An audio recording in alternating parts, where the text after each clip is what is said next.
what about J.C. Jackson's long-term future with the Patriots? Because it does feel, I think J.C. Jackson has proven to be a little bit of a better player than Malcolm Butler, but it does feel a little bit like the Malcolm Butler situation where you don't want to overpay Jackson. You don't want to, just because you found him as an undrafted gem, you don't want to pay that, right? You want to make sure you're paying the production. But what does a long-term plan with J.C. Jackson here in New England look like? A contract, what does that look like?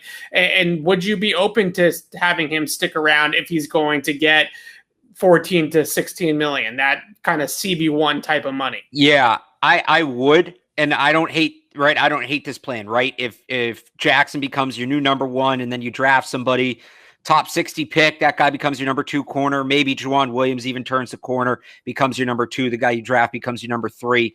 There's a number of ways to go with it. And this is a cop-out here, but so much of it is going to depend on, I think, how he plays this year. I think they want to see what he does this year, what he looks like, before they make any long-term commitment to him. If he has another strong year, if he's a top 20 corner in football again, which I think he was last year, then they're going to pay him like one. If he takes a step back, then I think that they would rather go in with all that extra money, and they'll have a lot of extra money, and find 2 new corners instead of 1 between free agency and the draft. I will address real quick, it's a follow-up to this question, Evan, if you can find it in the chat, from King Wally, whatever that says. I apologize if I got that wrong.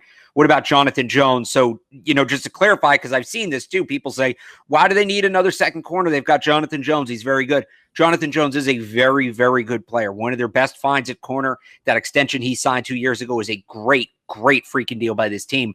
He's a slot corner. That's what he does. That's his role. When we talk about this with Gilmore and Jackson and Jason McCourty and Juwan Williams and that whole conversation, we are talking about outside corners. I don't know that you're playing Jonathan Jones on the outside. I just don't think that's putting him to his strengths. I don't think that's the best use of him if he's going to be on the team. I think he's your number 1 slot corner. He is a number 1 slot corner. If it ain't broke, don't fix it. I wouldn't touch it. I wouldn't move him from that spot. Yeah, Jonathan Jones is slot corner, absolutely. So we're talking about outside corners, not inside corners. I do see a lot of people saying that we forget about Jonathan Jones in this conversation. No one's forgetting about Jonathan Jones, just a different position.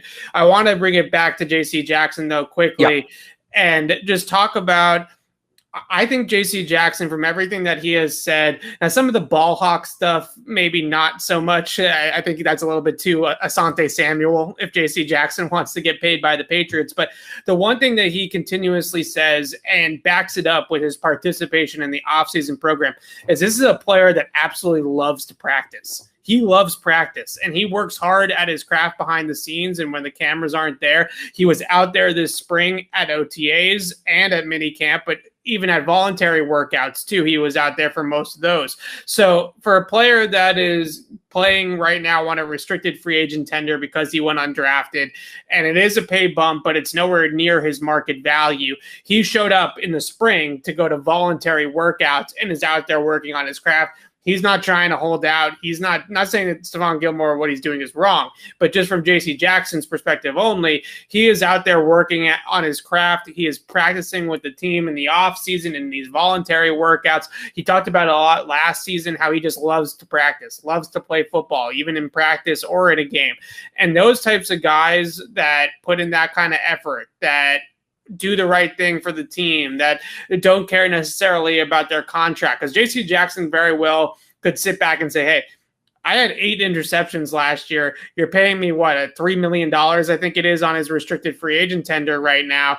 I want more money, right? I deserve more money. I can earn more money. Instead, he is looking to cash in terms of betting on himself and going out there and having another big year and then worrying about his money next offseason. So he's taking the right approach to get paid by the Patriots. And I think guys in the past at that cornerback position that haven't gotten paid, not all of them, Darrelle Revis, Aqib Talib, those guys just got big money elsewhere that the Patriots are never going to match. But talking about Asante Samuel, for example, who I do think has a little bit of sort of a comp for J.C. Jackson in terms of playing style. Both those guys do like to hunt the football a little bit, play a little bit more off and press man coverage to sort of hunt those interceptions and ball hawk, as Jackson would call it. I think Asante Samuel overstayed his welcome because of his attitude, right? And if JC Jackson continues to have this type of positive attitude, then I think that I think the Patriots will be open to paying him. And I think that should be a good thing for everybody, is that Jackson really fits this system as a man coverage corner. He plays the way that they want him to play, physical, good ball skills, all that type of stuff. And then on top of that, practices hard, shows up, participates, does all the right things behind the scenes. I think he's a Patriot type of player, and I wouldn't be surprised if they paid him. So maybe that is what we're looking at, is a Stephon Gilmore sort of signing getting a little bit of a bonus or getting a little bit of a raise for this 2021 season. The Patriots paying JC Jackson